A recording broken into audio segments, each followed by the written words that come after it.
Thanks for tuning into the Salty Witches podcast, whether that be on your live streaming, not live streaming, we're not live streaming, whether that be on your Spotify or YouTube or Apple Music or wherever you are. And also, Happy New Year. This isn't our first episode. We did an episode last week that was our first New Year's episode. No, we didn't. Yeah, we did.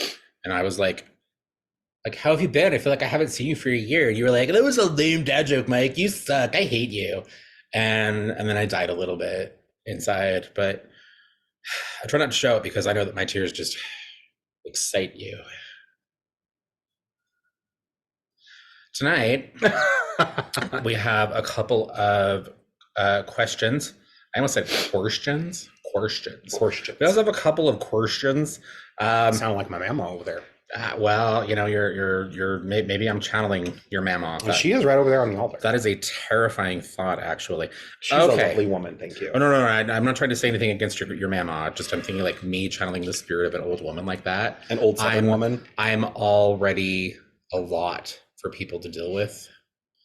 I just think that would be a lot.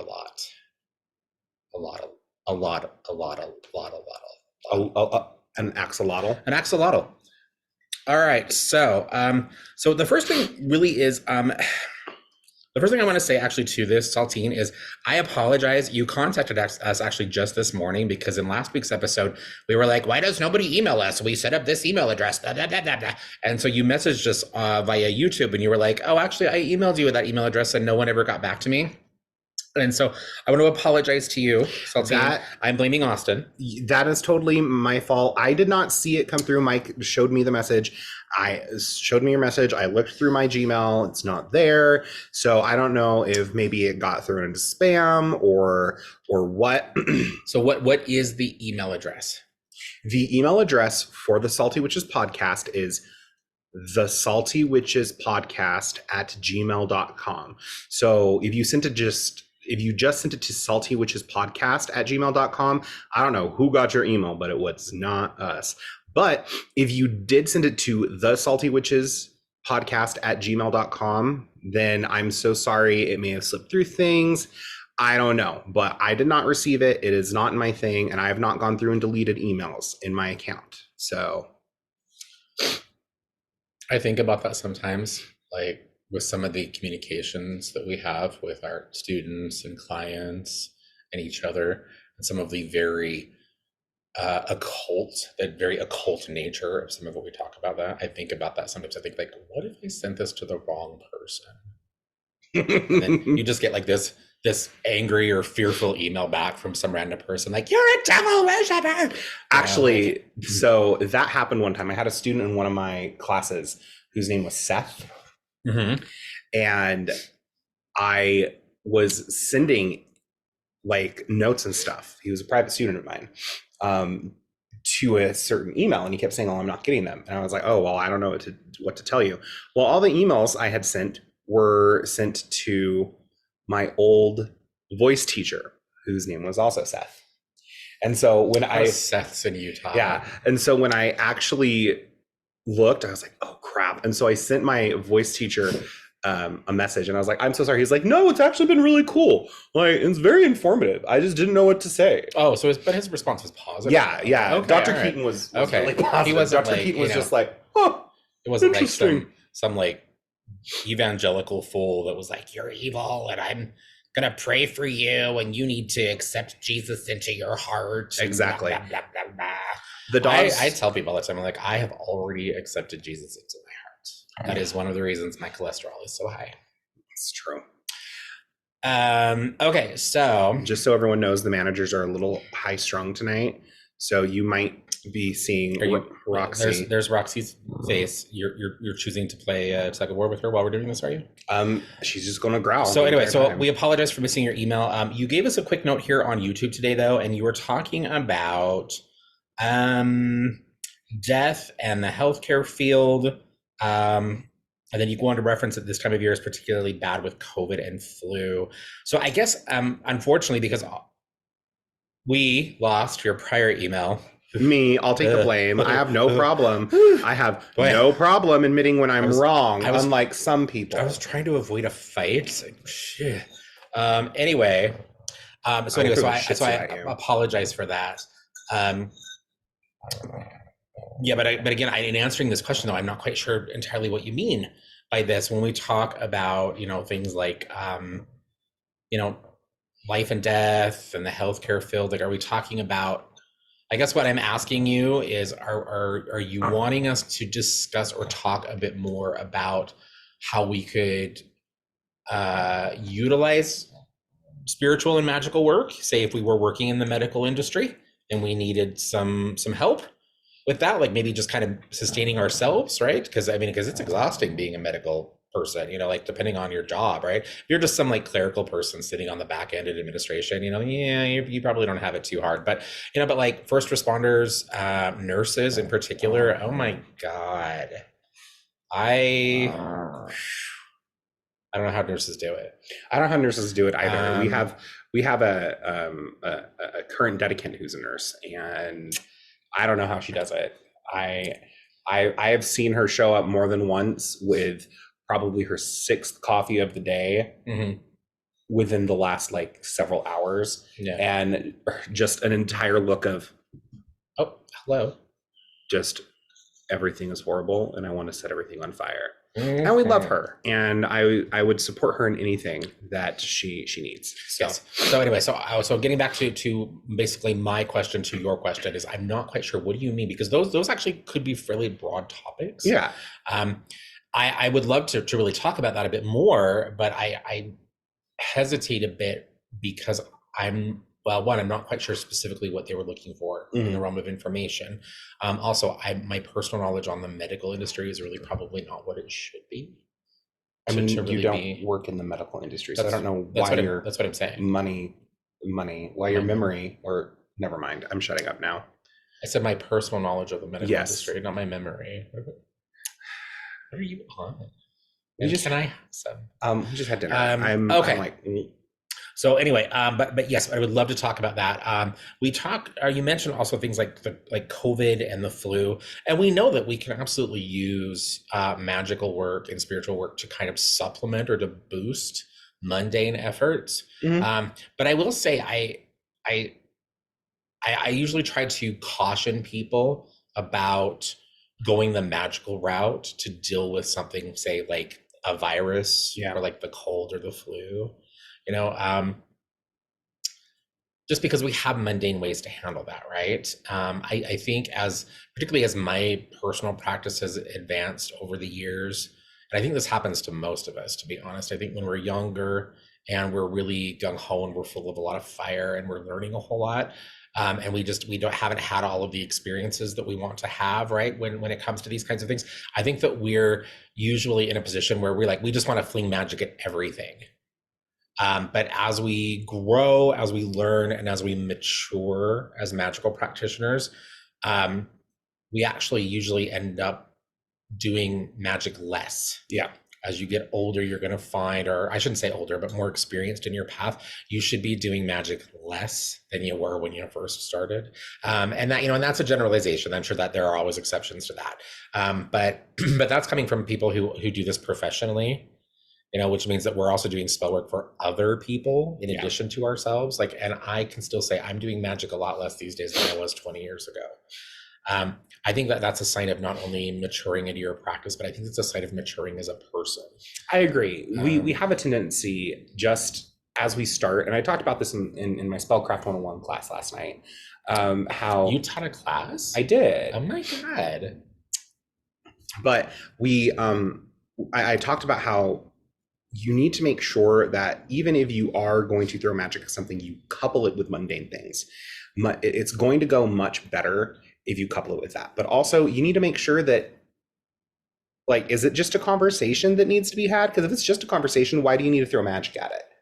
Well, let's not go off on another tangent, because they're talking specifically about dealing with like physical health issues. Yes, and it's the same thing. You want to make sure that you're taking your meds, you're going to the doctors and stuff like that. But I do remember that we did do an episode where we answered a listener question very similar to like, they work in the medical field and stuff like that.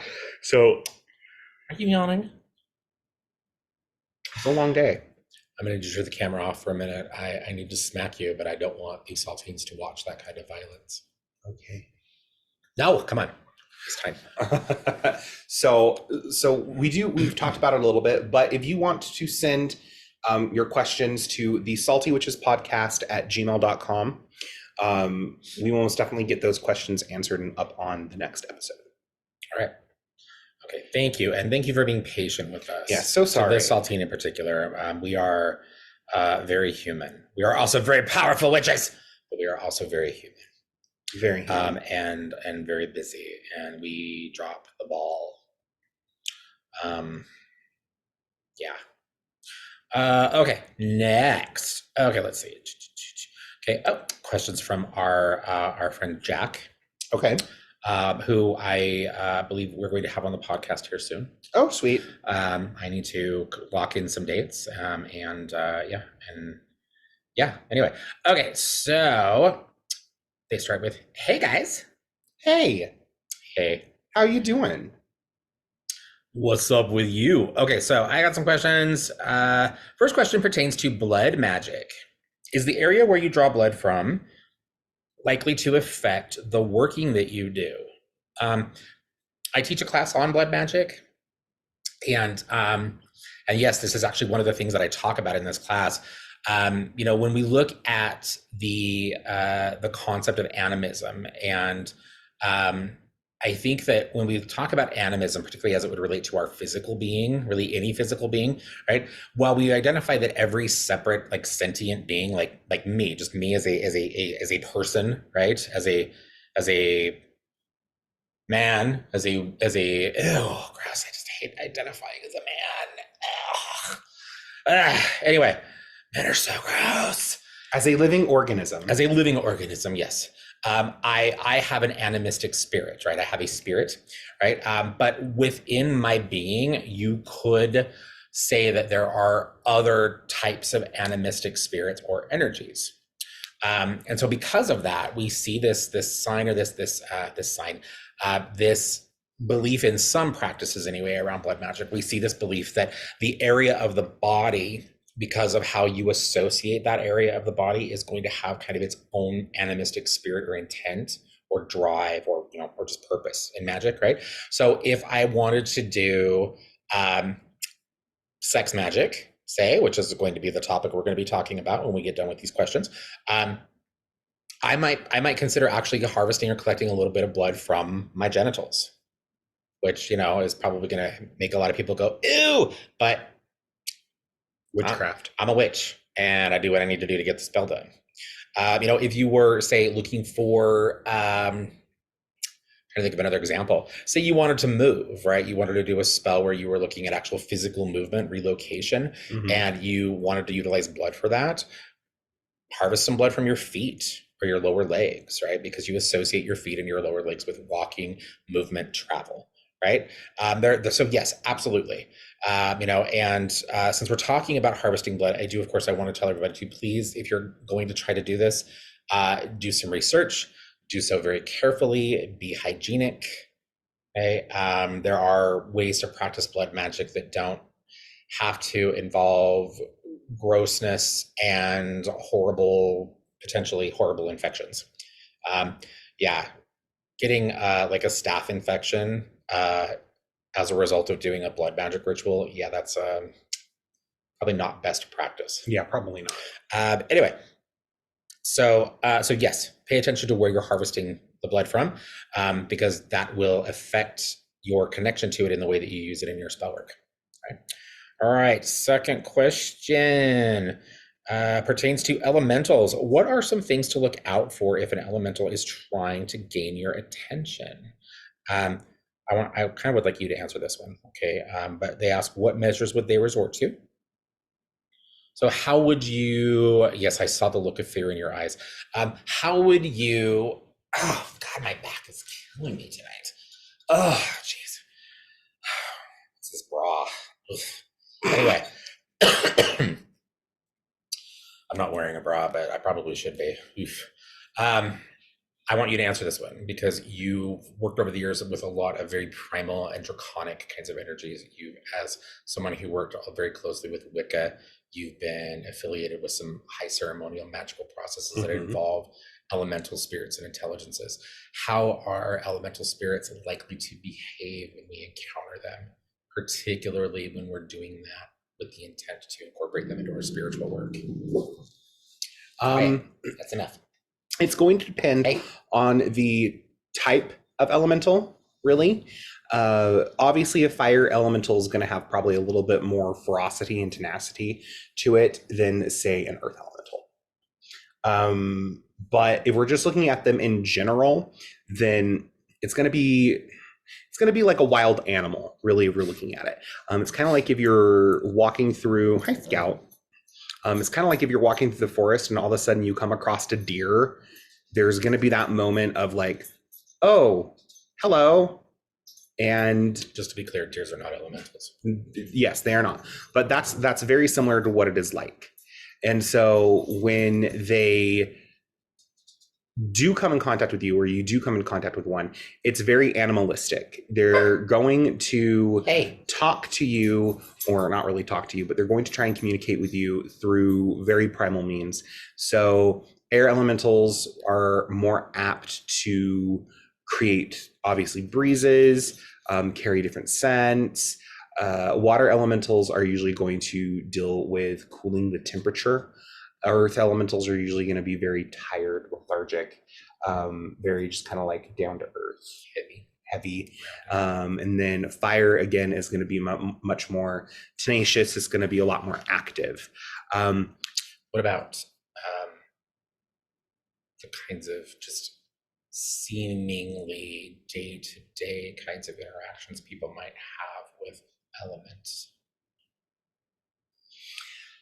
Honestly, I'm just going to say this. Probably you're not going to notice it unless you're super psychically sensitive, because elementals have a tendency to just kind of keep to themselves, especially in very... Well, no, that's not what I'm talking necessarily, because I think that... I guess what I was getting at is that in working with and talking with other people who've worked closely with elemental spirits, because again, remember, an elemental spirit is not the same thing as just the base element. Yes. Right? Fire does not necessarily equal fire elemental. Correct. Okay. But I have noticed in my personal experience, and again, talking to other people, that if you're trying to conjure, if you're trying to work with or connect to a water elemental, you're probably going to have some really weird experiences with water. Yes. That's what I was getting to. Okay.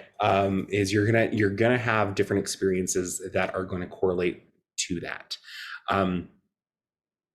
If you're working with the water elemental and using that as an example, and you successfully conjure this water elemental up, your pipes might burst. Well, I mean, yes, but those don't have to be bad experiences either. But I guess where I'm getting hung up is like, what was the question? Because they're asking about... If you're trying to work with, what are some things to look out for if an elemental is trying to gain your attention? Okay, and I guess maybe that would have been a good place to start. Usually these kinds of spirits, they're not going to gain your attention. They're not going to try to gain. They don't care about you. These are typically spirits because of how humanity, as we have evolved and as we have done a lot of the things that we have done to the natural world, to the realms that these spirits inhabit in addition to our own. They pretty much avoid us. Yeah, these are spirits that are not likely to seek out interaction with humanity. No, because we're gross and we're destructive. And we don't respect them. And, you got people who are laying down full-blown lines of salt to form a salt circle to protect them from the oogie boogies out in the middle of the forest. Out in the middle of the forest. Why are you salting? And so that, I think that's where I was getting hung up, honestly, was I'm like, they wouldn't. So if you're having an interaction, or if you notice that you're in an area, let's say you're a practicing witch, which we know Jack is. So Mac is, I'm not sure Jack identifies as a witch. Okay, well, a magical practitioner. A magical practitioner, and you've lived in a place for a while, and you've really kind of upped your practice. You've been leaving offerings. You've been doing this stuff. You've been really connecting to the land. You're probably going to notice things that are going to be just different enough that they're going to catch your eye. So, for example, when I first started working in the garden in the back of the shop, I noticed a lot of just weird things growing. Things that I didn't plant or things that I did plant that just grew quicker. You're talking about the mushroom crops that are growing up from all of the bodies. No. Leave my mushrooms alone. No, I'm talking like it takes Datura a minute to propagate. But once it propagates, it actually like spreads like a weed. But like within a week and a half, I had stalks of Datura after planting the seeds. They just stalks or vines. They're really stalks because they're kind of woody. They're not really viney. Yeah, woody. So that's what I'm going to say is they're not going to try and reach out to you. These are not spirits that really care or not whether you live or die or what you're doing, as long as you're leaving them alone. So if you leave them alone, they usually leave you alone. But if you have impeded upon their space or are being disrespectful, then that's when you're most likely going to actually see the response that would probably be akin to a wild animal hunting you. Excuse me. Stalking. You'll feel like you're being watched. You'll feel like you're not necessarily safe or welcome. But if they're chill with you, chances are you're just going to feel super, super at home where you're at. Yeah. I think some people have a natural affinity to particular elemental spirits because they first have an affinity to a particular element. Yes. You know, I think that you're going to find that people who say you live somewhere where you've got a lot of like maybe natural bodies of water, you know, that are you know, readily accessible, you know, and you're someone who really likes to swim, right? And you go out and you swim, you get into that water regularly because you enjoy the thing, right? Because you love to be able to go and swim.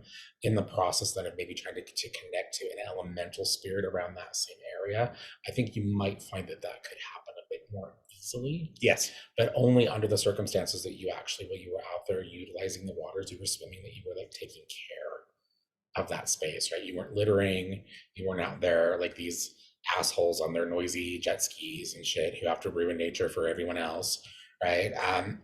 Yeah. So I think that there are some situations where it could be a little bit easier maybe to connect with these spirits. Most definitely, yeah. Okay, Jack has a third question. Okay. And thank you so much for all of the questions, because we need the content. Just quite frankly. Okay, so could an individual have a link to a higher being without being aware of it? Like someone being touched by a powerful entity and embodying similar qualities or characteristics. He goes on to reference the example of, say, something like a demigod or perhaps maybe an avatar of sorts. So demigods are interesting because this would be a bit different. Demigods, I guess if you look at like the textbook definition, is demigods are not human. You know, they're not mortal either. Yeah, they're not mortal. So I guess basically for someone to be, or for a being to be considered a demigod, they have to have some sort of divine parentage. Yes. You know, like, so we see, particularly in like the Greco-Roman mythology, Zeus was notorious for creating demigods because he was such a slut. It's true. And he just fathered bastard children all over the place with mortal women. It's true. So his children, because they came from a mortal mother and had a god for a father, those would have been considered demigods. Demigods, I think, in other systems of belief, they are spirits that can ascend to positions of more deity-like power based on the faith of their followers. But you get into some really nebulous territory there, because then you're like, okay, does this qualify as a demigod, or am I really basically still just kind of dealing with an egregore? Yeah. Right. So anyway, so let's answer that question though. Do you think individuals that could have a link to a higher being without being aware of it? I think so, but it's rare and very, very, very, it's just very rare. Because if that were the case, every person on fucking TikTok who is a high priestess of the ancient goddess Athena, and they're only 16, would be correct, and they're just not. Chances are when you're Well, again, we're dealing with somebody who, like, this person isn't aware. That was kind of one of the like the explanations behind this question. Is like, this isn't somebody who's going to be on TikTok saying like, I'm a priestess of Athena. It's like, well, what I'm saying is, like, if I want to preface this by saying, yes, I agree with that, with also the preface of it's so extremely rare, and that no, you are in fact not this touched being because you have a really super strong connection. Um, I do believe that there are individuals out there who, for some reason, for whatever reason, have a divine connection or a divine marking or something like that that connects them to a different higher being or higher power or whatever, and they're unaware of it. I'm going to say we'll see this. I'll use medical stuff as examples. medical? Yes. Doctors who are highly intuitive, surgeons who are highly intuitive, who can see, who really know how those things work. I do believe that they are really, not only did they go to school and work their asses off, but they just have a proclivity towards it. And it's because of their divine connection to something or someone like Asclepius, let's say, that they just have the innate understanding of that. Okay. Did I just get too woo-woo and out there? A little bit, but that's okay. I'm not disagreeing with what you're saying. I wonder if maybe this answering this in this kind of conversation would probably be better facilitated by having a clear idea of what people meant by connection. Because I think,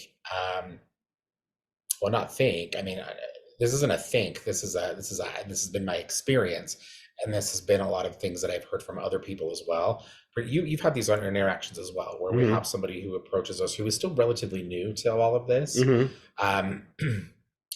and then they have that experience. Like, we have this happen a lot with Hecate, right? And people who are pursuing Hecatean practice in some fashion, right, where they have that moment where she kind of like really pops up, or like all of a sudden, like the veil parts and she's like, surprise, and they're like, and they're like, this energy has been here my entire life. I just didn't realize this is who it was. I didn't realize this was her, and so in those situations, it would make sense to me that, yes, that deity had a connection to that person, even though the person was unaware, because they just didn't understand. They were unaware. They didn't know that deity was a thing. They didn't know that they maybe, who knows, right? There are a lot of reasons why maybe they didn't have that awareness, right? So I think that if we're talking about a situation like that, I want to say, I think many people have connections to deities that they could be unaware of.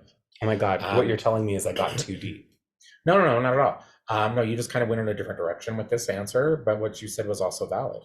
In answer, this is kind of anytime we're talking about deity work and the human connection to the divine, that's a very beefy kind of a conversation. Yeah. No offense to the vegans. So in getting back to what I was saying, I think that we have to look at the way that we define connection. In the example I just gave, I think lots of people probably have that connection. Now, if you're, again, another one of these, like, I need to be special, pick me, Messiah complex kinds of people, that is like, for you, that connection means that you're like, I am the prophet of this god, or I am this god's chosen priest, or blah, blah, blah, whatever it may be, right? And you're coming to that realization after maybe just basically just realizing that the connection is there. I don't think that's a connection to divinity. I think that's a mental illness.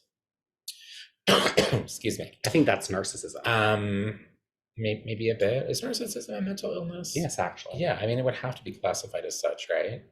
Yeah. Okay. Yeah. I try to be patient with the mentally ill, but I'm sorry, I cannot be patient with narcissists. They should be drowned at birth. Um, anyway, of course, we wouldn't realize they were narcissists, would we? It's true. They should be drowned as soon as we realize that they're narcissists. I don't know. Oh, and we could do it like deliberately through ritual, and then we could use that as a sacrifice to connect to water elementals. Perfect. See how these things just circle back around? Everything Full circle. connects. Everything connects. Full circle.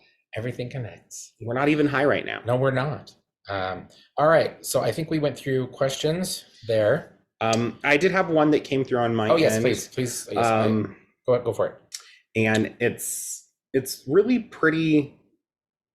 It's really pretty beefy. It's a pretty question. So I'm just going to go ahead and just read it. And I don't know if it's a question or if it's more of a comment. Should we just kind of do what we do? Like, we'll like kind of break it up in segments. Sure. I may interrupt. Okay. You know knowledge. Hi, Mike and Austin. Longtime listener, first-time caller. I live in Idaho, tiny town called Victor at the base of the Grand Teton Mountains, the better side, and have been to the shop a couple of times. Oh, cool.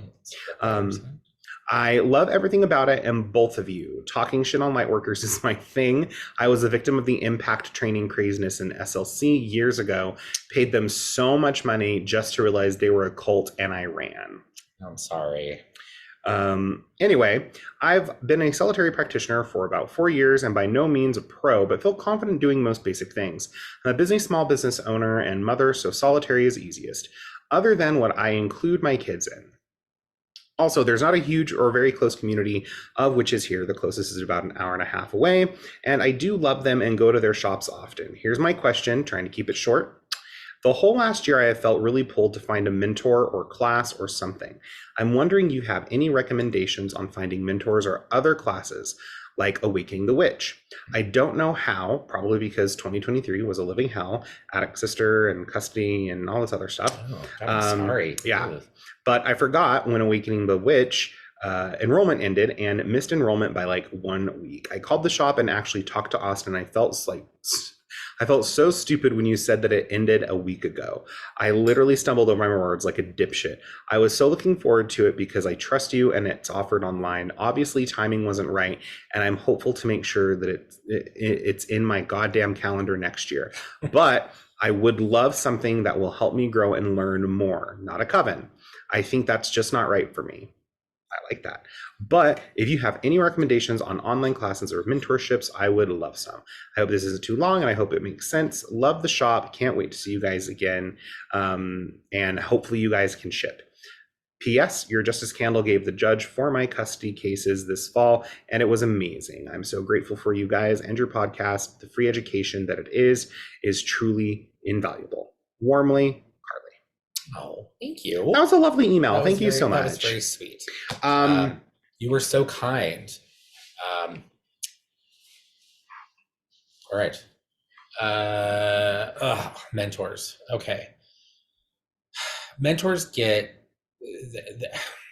finding a mentor, I think, gets very tricky because I think I'm thinking actually back to an experience I had with this just within the last couple of weeks.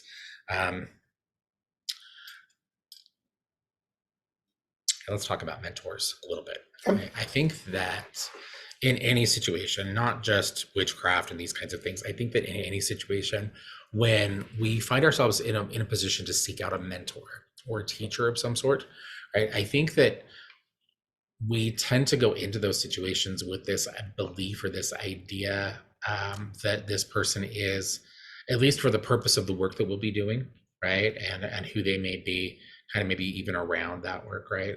We approach these things, I think, with an idea that these people are somehow infallible, or we put people like mentors, teachers, guides, these kinds of things, particularly in the realm of the spirit, right? We put these people or tend to put these people on a pedestal. And I don't know if it's some phenomena with just our psychology as humans. I think it could actually have a lot to do with the conditioning that we receive from religion. A lot of people, right? Where you're told like, oh, this person is the bishop, this person is the priest, this person is the witch doctor, or whatever, right? And they are unquestionable, and everything they do is right? And that's tricky, a situation like that, because anybody that would be in a position to teach you in that capacity is still human. Mm-hmm. And as Austin and I are always reminding people, like, we are imperfect and we are fallible. Him more than me. And we are, It's true. we try our best, but I will absolutely admit, in the years that I have mentored and have taught people, there have been situations where I've presented information in a way that just didn't meet that person's need, or or in getting to know that person not on a more personal level, I guess, but in just having conversation with that person, they have perhaps found out something about me, like like maybe like political affiliations, my opinions on something, that really differ quite strongly with theirs, and it's been an issue for them, right? Which is silly, because that wasn't really the beginning of what our relationship was supposed to be, right? It was like teacher student kind of a dynamic, right? But that shit happens because we're human and we're all very different, right? So I think that we have to, if we're going to put ourselves in a position to look for a mentor, we have to remember that at the end of the day, we're dealing with just another person. Yes. Okay. They might have a little more experience or a little more knowledge about something, but that does not mean that they are infallible.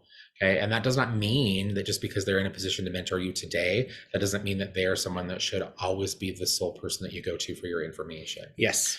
And I think that's one of the other tricky things that people run into. It's like they find a teacher, and then it's like they just become like everything this person gives me is what I need. I'm going to base my entire reality around what this person's teaching me, right? And you still need to find information from other sources. You still need to grow in other ways, with other help and with other people. Any mentor, any teacher that you ever work with, it's like, you can only learn from me. That's not a mentor or a teacher. That is a cult leader. And you need to avoid those kinds of people, because they will harm you. Yes. So, looking for mentors. How do you recommend people go about this, Austin? Do you have any practical advice for people when it comes to, this is kind of what you want to pay attention to, these are your red flags, these are your green lights? You think of anything? The first thing that you need to do is you need to make sure that you actually connect with the person. Like, it's really hard to have a mentor that you really just don't jive with.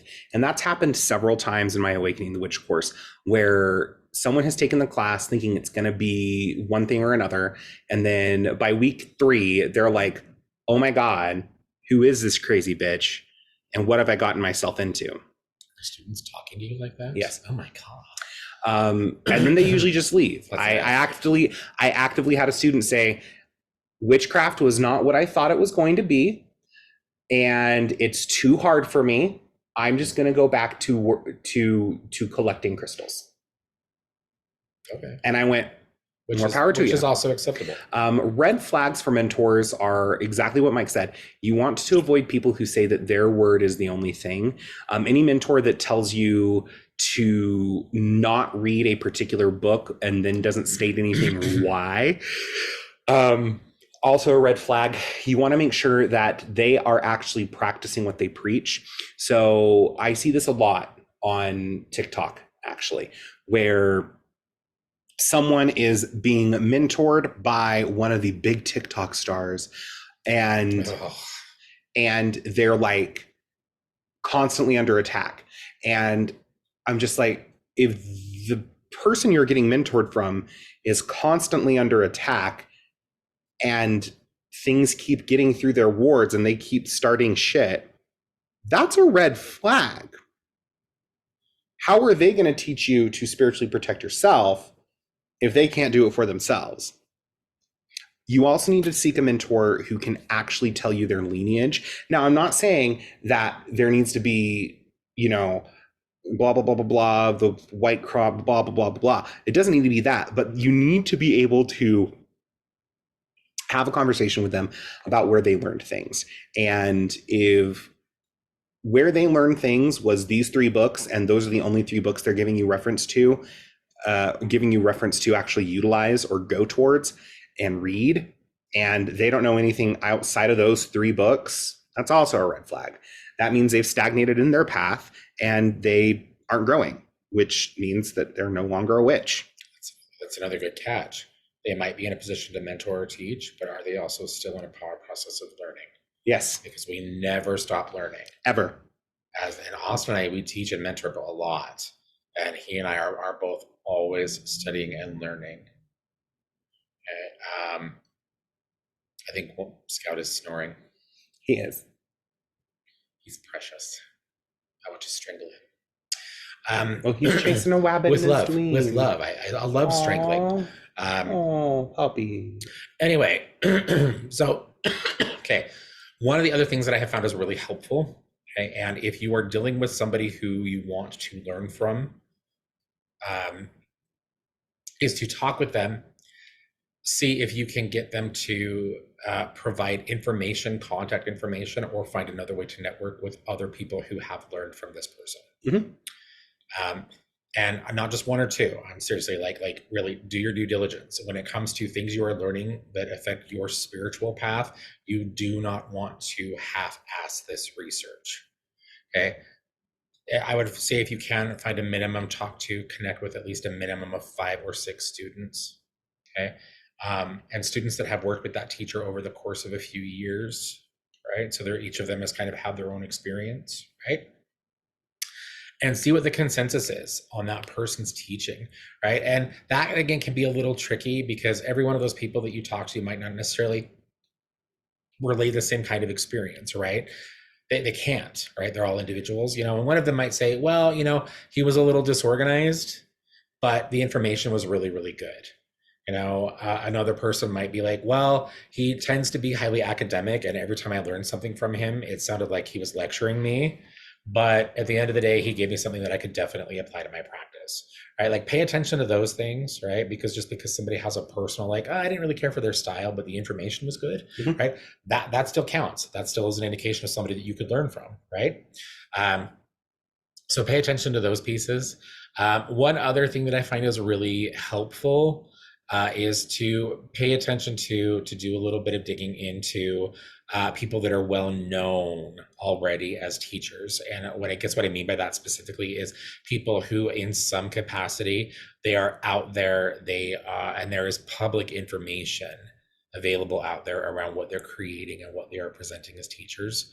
We see a lot of people in the occult community, figures like Cindy Brannon, Jason Miller, right? You were talking about taking Jason Miller's course, mm-hmm. right? And these are people that are not only established in their own practice, they are voices within the occult community, right? Many of them are published authors, right? And they are structuring seminars and courses and workshops and things based upon their work that has to be worthwhile information, right? Because many people are partaking of this, right? And those are always good places to look for mentorship or learning opportunities, right? Again, with the understanding that those people are still human, okay? And they're not going to be perfect. There could be things you don't care about them or like for them personally, there might be things that they say, that maybe you can't get 100% behind, but if the bulk of what they're giving you is still applicable to what you're trying to do and learn, it's worth it. Yeah. That's a good mentor. Other green flags are going to be that they're going to be honest with you. If they don't know something, they will say, I don't know. And then encourage you to look at sources that they think would be really good, or they'll go down that rabbit hole with you. One thing that I really, really liked that I do with my students is I always preface, this is my experience. I'm teaching from my experience, not yours, not these other people's. I'm teaching from my experience. And because I'm teaching from my experience, this is the terminology I'm going to use. But this terminology means this. The teacher needs to be able to also, teacher, mentor, whatever, needs to be able to see where they stand and have a large enough window of self-perception that they know what is theirs and what can also be applied to you in a broad enough spectrum that you can do your own thing with it.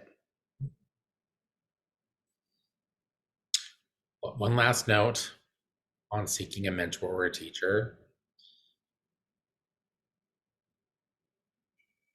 if you got to a point, and I'm not addressing this specifically to this saltine, but just to people, saltines in general, you get to a point where you are seeking out a mentor or a teacher, and I mean a teacher kind of more in the aspect of a mentor, right? Someone that is kind of more of a personal, like, mentor, right? Kind of a teacher, right? Make sure that you have done the personal inventory that you need to do before you do that, because that's a commitment. When you seek out and make the agreement with someone else that they are going to mentor you, right, and you are unsure of that, if they're a good mentor for excuse me, if they're a good mentor, excuse me, oh God, I'm so sorry. It's all these dogs and cats around me. I'm dying over here. If they're a good mentor or teacher, they may sense that in you when you sit down with them. They may be like, I kind of get the sense that you're not really ready to commit, right? And in that conversation, if they're telling you like, I don't think that you're really ready yet, okay, don't take that necessarily as a sign that they don't want to mentor you or that they're not available. Okay, in that situation, you need to look at yourself. Okay, like I said, this is a commitment that you make not only to yourself but also to your mentor. Okay, we are, as I mentioned repeatedly, we are human people. We have lives and relationships, children and bills. We have all of the same things that all the rest of the people in the world do, right? And we need time and attention for those other things. And if we have someone approach us, it's like, I really want to learn the thing, right? And we make the investment in that person to actually mentor or teach. And then we find out very quickly that, oh no, oh, definitely not. They're not ready. They're not doing the work. They're not. That's going to be a problem. And we're probably going to tell you like, mentorship done. And then the challenge in a situation like that is that if you should then later approach us again, we're going to probably be extremely hesitant to consider taking you on again as a student or a mentee. Mm-hmm. So consider that, okay? And remember that mentorships are not just about what you receive, they're about what you give. Okay. It's a two-way street. It's a two-way street. So you need to show up. You need to be responsible. You need to be accountable. Okay. You need to follow instruction, right? You need to do what that mentor needs you to do to learn the thing, right? And as long as it's not something that's seriously going to harm you or run completely counter to your personal moral convictions, you probably need to do it, right? Because that's what's involved to learn. Okay. I notice a lot of people go into these kinds of situations with the like, well, what can I get? And you're going to get a lot of good stuff if you're dealing with a good mentor or a good teacher. But you've got to reciprocate that. Okay. Speaking of reciprocation, pay your mentors. I have this conversation. We have a lot of people approach us seeking private mentorship. And I will admit, you and I both, we do so much free work for people. It's true. We give so much away. In fact, I've actually had interactions with other professional practitioners that have like given me shit because I've told them about something maybe that I've done for a client, and they're like, and how much did they pay you for that? And I'm like, well, I didn't charge them because they were like really in a position of need, and I have it within my ability to do this work for them, and I didn't need to, and I've gotten shit from other practitioners for that. Mm-hmm. So do also remember that if you are going to seek out a mentor, you need to reimburse that person for their work. Okay, that might be money. It doesn't have to be money, right? I know I enjoy money because it allows me to actually afford my bills. I can't pay my utility bills with barter, but everybody else is different. Everybody's different, right? There might be somebody out there that's like, oh, absolutely. If you just want to learn, you want to take this class, and you can maybe do this small favor for me or help me with this project in some capacity, and they're okay with that. Mm-hmm. Wonderful. Why not? Right. But do expect to pay your mentors. Okay. There's a lot of truth to the old saying that you get what you pay for. Yep.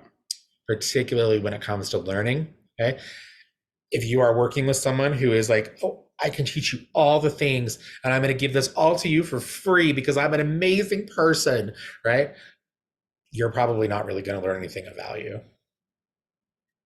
It is what it is. it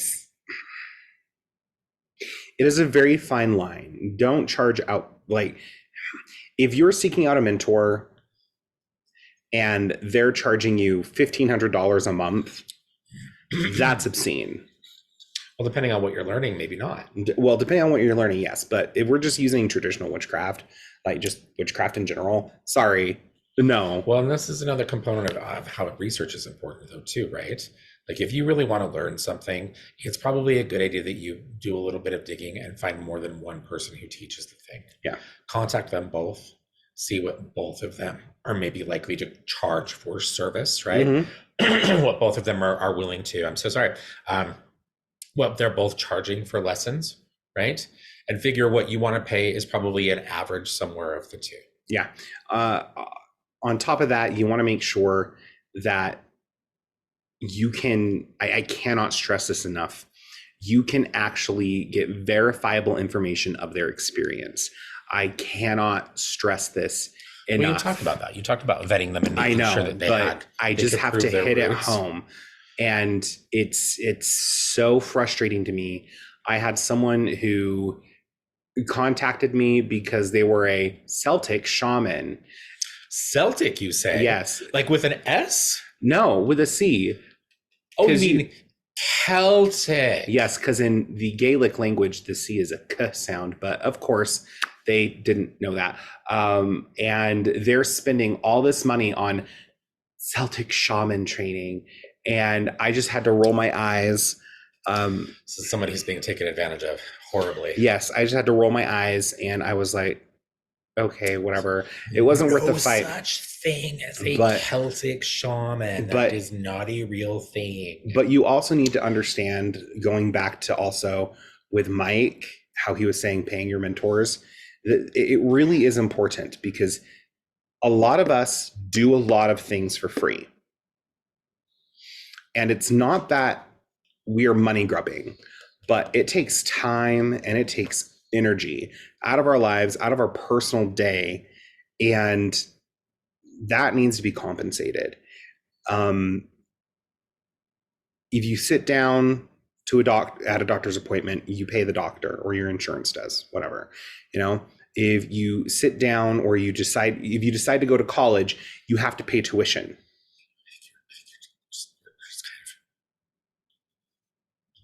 Kind of going through the same thing again and again. Yes, anyway, I'll shut up. Okay, let's move forward. What else do we got? Do you feel we provided enough information on mentorship? I think we've presented enough information on mentorship.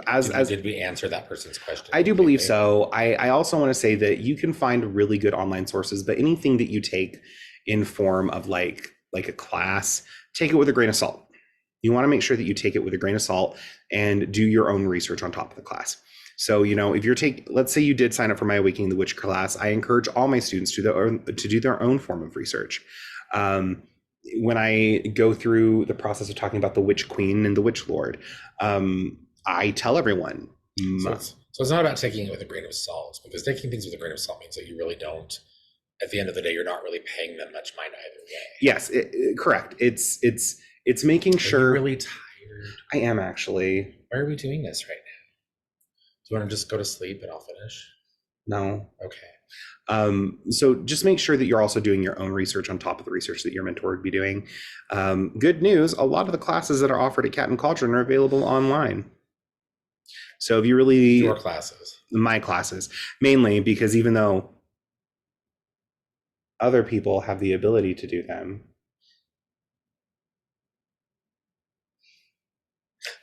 they'd rather throw the computer at the wall. And that's fine. There are days.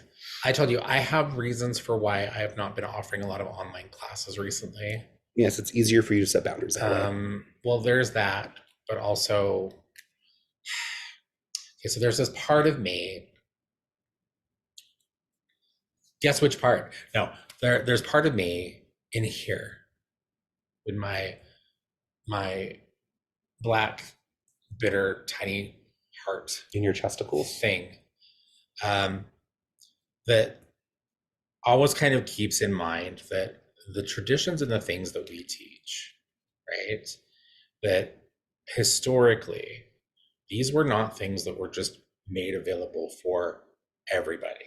You're right. But we live in the 21st century. No, I'm getting there. Okay. So there's this part of me that's like,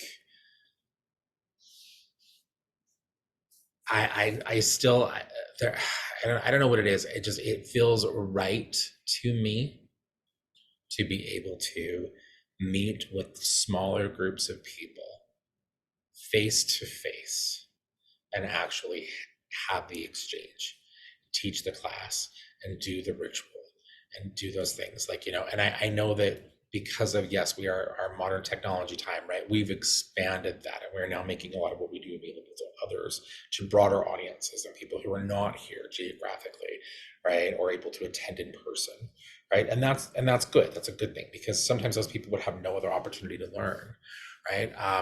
But I think they're just recently I've taught a lot of classes. The subject matter of a lot of the classes that I've taught lately has very much been this, like, this is kind of a special thing or a more esoteric kind of a practice, right? And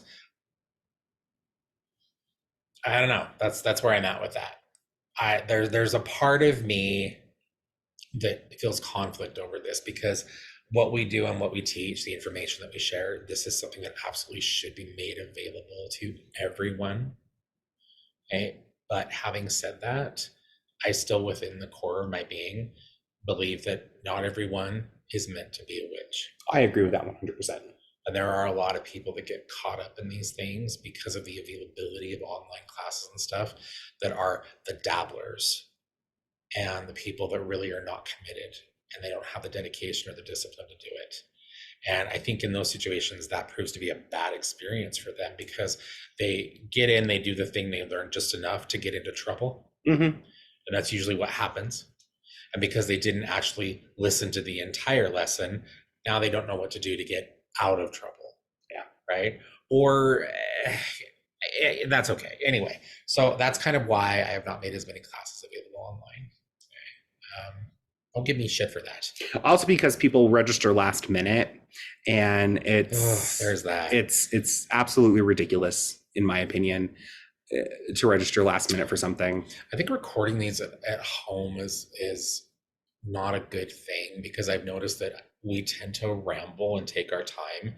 This recording in this setting, I think, has us both kind of lapsing into like a very casual, like, this doesn't really work anymore because we're home. I'm noticing that because of that, these episodes, they seem to be like long and kind of dragging. Cool. Well, this isn't work because we're not getting paid. So anyway, let's move forward. Sex magic. It feels like work to me. All right, sex magic. So a few weeks back, we had a Saltine contact us and ask us to talk about sex magic. And I like this because I like to talk about the magical practices that seem to be more taboo, which is ridiculous, because these are things that originally were never taboo. Sex has always been a component of ritual and magical work, depending on your tradition, right? But for, I think, a lot of people, particularly with the influence of all the puritanical nonsense we get from religion over the recent centuries, right? There's this idea, I think, that to incorporate sexuality, sacred sex, these kinds of things into your spiritual work is, particularly in the spectrum of traditional witchcraft, is like not okay. Basically, we all just have a lot of hangups about sex, I think, in our yeah, it's ridiculous. Anyway, so that being said, so sex magic is really powerful, and it would make sense if you think about it, right? When you think of all that goes on around something like sex. And I guess I should have probably clarified. If any of our Saltines right now are listening to this episode, watching this episode, and you've got small children around that are maybe listening in as well, just heads up, we may be talking about some things in the next few minutes that are certainly going to be much more adult in nature. There's a reason that all of our episodes are marked explicit. Yeah. Use your critical thinking skills. Yes, it is not our responsibility to parent your children. All right, so there's a lot that happens during sex, right? When you think of it, even outside the spectrum of spiritual work, right? Although I think sex really is a very spiritual thing. I think that in the culture that we live in, it's become for many people kind of just this purely mechanical, do the thing, experience done, throw the person away kind of a dynamic, right? And that's so unfortunate because, well, yes, it is also a purely physical act or a very physical act. There is absolutely an exchange of energy that occurs Yes, when there we is. are sexually involved with another person. Mhm. Okay. And I'm not even talking like intercourse, like any kind of sexual activity that it connects us to another person is potentially just that. It is energetically connecting us to another person. It's one of the reasons over the years why I've never really been able to be successfully like a hoe, is because every time I've thought about it, every time I've had the opportunity or the interest, I've kind of been like, do I want to risk having an energetic tether to this person? Probably not. Anyway, so we need to, I think, in looking at first the topic or the practice of sex or sex magic, we need to understand that there is very much an energetic thing happening Yes. here. It's not just the physical. Correct. Okay. And we know that to be true if we think about what happens when we have sex, right? Like all those hormones flare, right? Temperature rises, we get sweaty body temp, there's just a whole lot that happens physiologically. And we know, or we should believe, we should understand that if there are changes happening on a physical level, that there is something mirroring those changes that is happening on an etheric level. Yes. Okay, because that's how witchcraft works. Mm-hmm. So the same would be true for sex. So yeah, I don't know. Sex magic is a good thing, and there are certain traditions out there, particularly like within the practices of chaos magic, where it's like solo sex is also something that can be utilized quite effectively. Oh yeah, to raise power. So let's talk about just the practice itself, like the process. Why might somebody utilize sex magic? What would be the benefit of utilizing sex magic as a component of ritual work around spell work? It's highly volatile energy. On top of that, it is very, very primal. It involves not just the physical body and the etheric body, like you said. It also is an act of creation. Yeah. So, are you asking why would someone, in the sense of like, I'm saying like what would be the benefit, if you're looking at somebody who is like, I'm kind of new into spell work, magic work, and I'm really looking for ways to, oh well, hello sir, I'm looking for ways to expand my practice, and I'm looking for maybe another method of ritual / spell work that I could add to kind of my regular stuff that I do, right? Why would sex magic maybe be a good thing to consider? one, because you can do it on your own, but two, it really is, again, it goes back to that primal source of energy and power and sensuality that is just innate in every person. Okay. So the process of sex magic is interesting because I think that's it's the logistics of it. I think that really kind of confuse people, and that because we all tend to be very a lot in our society, we all tend to be kind of still very immature around sex, just as a discussion, as a topic, right? Even outside of the realm of magical practice, talking about the process, the act itself, the ritual act itself, I think tends to get people kind of squeamish and giggly. Right. I always think of these people when they come into the store and they see like the penis candles on the shelf, and it's always the same, like, hey, there's a penis. It's always that person, and every time that person comes into the store, I always want to just blurt out like, yes, and you would use this for these things. Yeah. To try to do a little bit of education, but they're not really there. They're not hearing that, right? Like they saw a penis-shaped candle, and that was just hilarious for them, right? Yes. My favorite ones are the straight guys who come in and they don't know what the vagina candles are. Yes, yeah. They look at the vagina candle. They're like, "What is it?" It's like, yes, that makes sense. Cis hetero man. Yes. Can you find the clitoris on that candle? I bet you can't. Most of the candles don't actually have clitoris on them. I know, I noticed that. Like they're not really, but I guess the way that they're shaped, like with the vulva, like you wouldn't really. Anyway, So anyway, so the process though is interesting because a lot of people I think like so I just have sex and then like that's it. You know, it's like no. No. There's a lot of preparation that goes into this, right? Like you need to do a lot of work prior. You need to make sure that going into that before anybody even starts to take off their clothes, like I'm talking like hours in advance, you need to sit and you need to have like some sort of clear thought, like this is what's going to happen. You know, and I'm directing this energy, the energy that is raised through this act toward this purpose. Okay. And you want to set the scene, right? You want to, you know, wherever you're going to be doing this, right? Like my favorite is the backseat of a Volvo because I'm classy.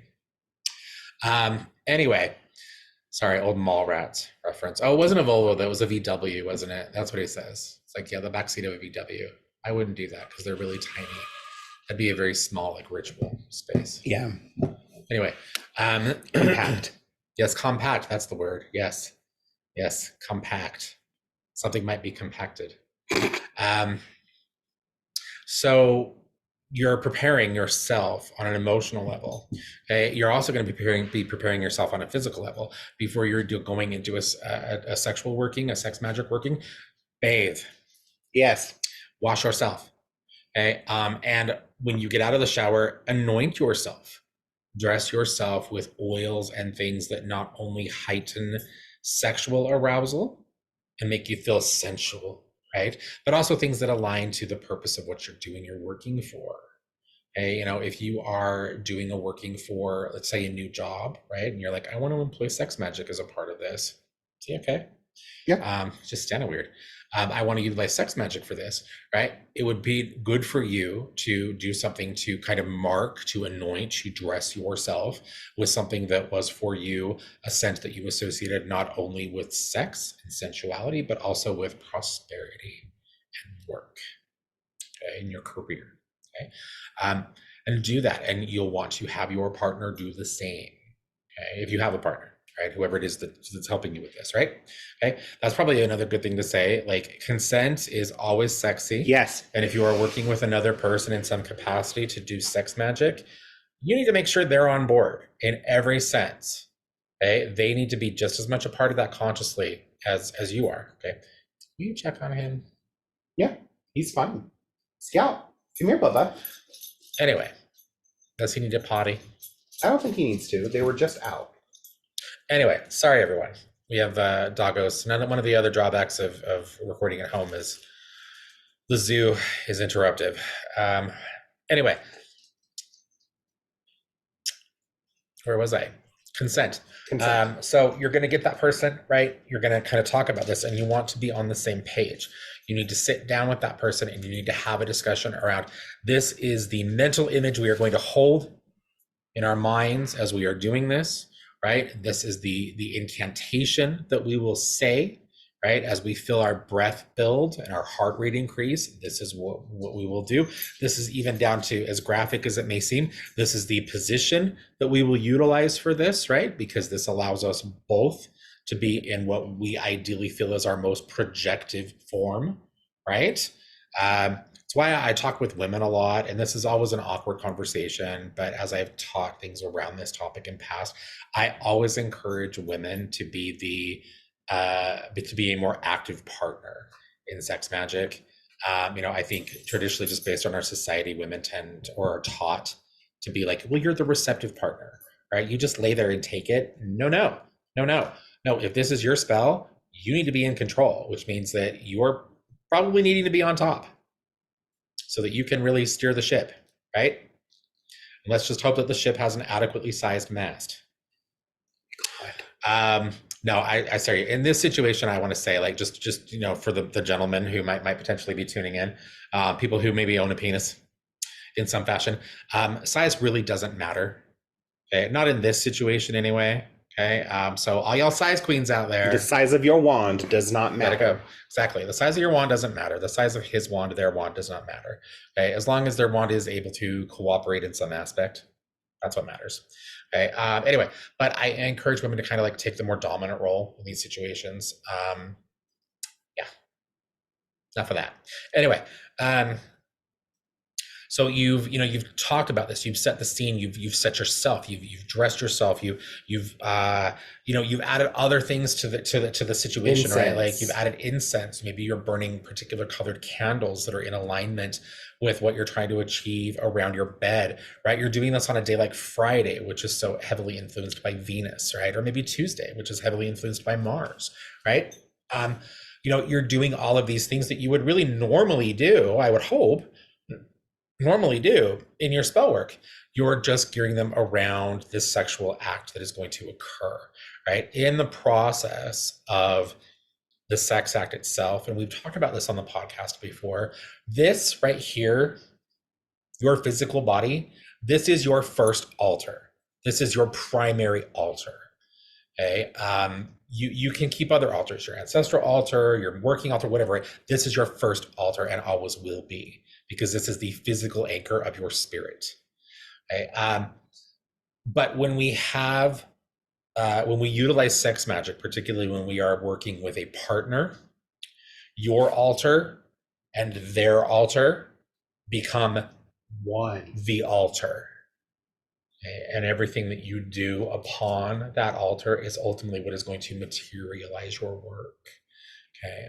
So you do what you do. You have your process, right? You're saying your things. You're syncing up your breath, the rhythm of your body, and all of this is being geared toward particular purpose, what you were trying to materialize or manifest, right? When you get to the moment where you're ready to, we'll just say, end your spell. That moment in particular is very important, because as you feel the release of orgasm, okay, you need to let that release, that sense of release, that rush of energy, that heightening of yourself, you need to be able to project that toward the goal. And in that situation, it's really helpful, I think, to sometimes have a physical representation of what that goal might be. It can be lots of different things. You could have, say you're doing this in bed at home with relationship partner, right? And you position yourself in just such a way so that you are able to both look at the headboard, and on the headboard of your bed you have taped an image of your new house, right? And you're both going to focus on that image and that reality, that thing being manifest for you as you release that. And again, the idea is that the physical release is something that will be mirrored by an energetic reaction in the realm of the etheric or the spiritual, right? Okay. When you are done, as is always good to do in a ritual setting of any kind, you need to do some self-care and some aftercare. It's good to kind of allow yourself to, once you've felt that release and you're done, to come back to yourself, to do a bit of grounding, right? To encourage your partner to do the same, right? And in that moment, it could be good to get up or do something that allows you to once again kind of firmly, not that you're not going to be grounded in your physical body, right? Because you will be, you just had sex, right? But to be able to, I think, still maintain a strong physical connection, to ground in that way, is always important after ritual work. From there, depending on what you've structured, how you want your working to be done, and maybe other processes you're familiar with, clean up your spell, right? That includes yourself. Clean up your spell. And as is always the case with magic, once you've done that, move on with your day, right? Don't hover and dwell over that working. Beyond that, I really think that, and let me know if I missed anything. I'm trying to present this information in a way that might seem a bit general, but I'm also doing that because I want this to be something that is applicable to as many individual practices as possible. Well, it's because it is. Sex magic can be as complicated or as simple as you want it to be. And ultimately, what you're doing, the basis of sex magic is, this is my goal. I'm going to ground this goal in the physical reality by utilizing my first altar, my physical body, and the sensations that come with one of the most primal things we do, and raise that energy and focus it and direct it that way. It's one of the most powerful yet easiest forms of magic there is. Yeah. Oh, I know one other thing I wanted to mention. There is an idea or a belief in some magical traditions that the only effective way to work sex magic is if you have both a male and female. Traditionally, We haven't gotten over that like yet. AFAB or AMAB people. I'm talking about like people who pair to do this kind of working. And I'm just telling you right now, that is absolute bullshit for all of our LGBTQIA plus people out there. Absolutely not. Okay. That concept of physical duality is so wrong. And it really is. It's just, it's bullshit. And and it really always was, to be honest, because if you think about it, within ourselves as individuals, we are both masculine and feminine. If you believe in that kind of duality or polarity, we are both, all of us within ourselves are both masculine and feminine. So it doesn't matter if your partner is a same-sex partner or not, okay? Because somewhere within the spectrum of their being, they are also encompassing both masculine and feminine energies. Okay.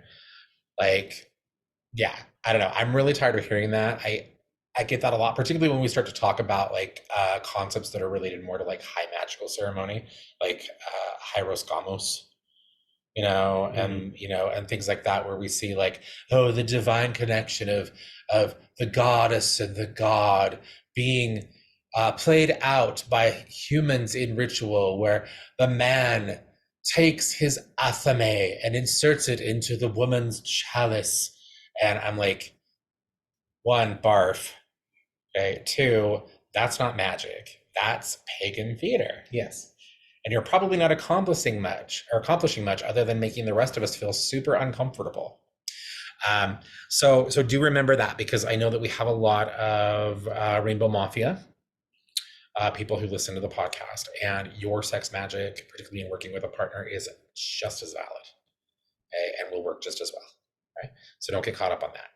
Okay. And if you have any old fuddy-duddy high magic practitioner to tell you otherwise, send them to me. I will punch them in the face repeatedly. Roxy will eat them. Yes. So, yeah, I eat them. I will put my athame in their back. I eat them. Anyway, Delicious. So I don't know.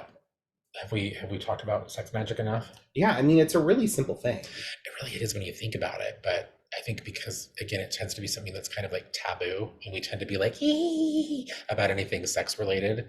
It seems like something that is for many people kind of like untouchable, or like I can get that. Like, well, this is too weird. I can get that. It's like, not really. No, it's not. It's like, one of the most natural things there is. If you're an adult and you're sexually active, you're having sex anyway. Why not just throw a little bit of additional ritual work into that and actually see some cool shit happen in your life? Right? Sure. Yeah. One thing that I will say works really, really well, because sex is such a creative process. Sex magic is really good for things where you are creating or materializing more. Sex magic is really good for abundance, and prosperity. It's good for healing. It's good for making things happen. It's good for anything that would be considered a process of increase or growth or creation and expansion. I wouldn't go right to sex magic as a means of ritual process for baneful workings, unless the way that you were potentially working that had something to do with somebody's physical body, like the target of that working had something to do with their physical body, or something to do perhaps with impacting a relationship. So there are components of sex magic that I think a lot of practices, a lot of traditions have incorporated for years and years and years, and they just have never really considered it as such, right? Like, we know a lot of traditions will utilize things like menstrual blood, right? Which is not something that we normally associate with sex necessarily, but it is very much a physical, like, this is a creative kind of thing that your body does, and a destructive kind of thing that your body does. Semen. Like, people use these things, like even the sweat from your body after you get done having sex, right? Like that sweat has, on an energetic level, has some very interesting properties, Mhm. right? Because of all of the pheromones and things that have been released, right? Or that like are in that sweat, right? That collecting that sweat and utilizing that in, say, like working to draw in like love or to strengthen love, right? If you're actually using a relationship partner, I shouldn't say using, but having sex with a relationship partner, that's a really effective way to strengthen a spell. Yeah. Right. Austin does that to me all the time, which is why I'm just smitten. You're always working the baneful magics on me. Don't even. I am not. Nah, I haven't worked. Never. I would never. Yeah, you're lying. I haven't worked Lying, baneful magic in a lying. very long time. Lying. Anyway, I think we got an episode. Austin says we're done. We've been going for quite a minute. Have we? Yeah. I have no idea. It doesn't tell us. Yeah, we've been going for a minute. Oh, do we need to like break this episode up over like 4 weeks? No, probably not. Okay. But we do have some cool stuff coming up at the shop. We have the divination study group that's happening. God, I hope people come because we're like in the middle of like snowstorm. True. Over the next few days, and I think people are going to be afraid to leave their houses. True. I don't know why we're talking about this because that's not something that's available online. True. That's okay. We're good. We're going to call this. If you want to see any of the upcoming classes or events, go to catandcauldron.com. You'll be able to see that. Other than that, thank you for tuning in. We appreciate you. Thank you, Saltines, and happy witching. Bye.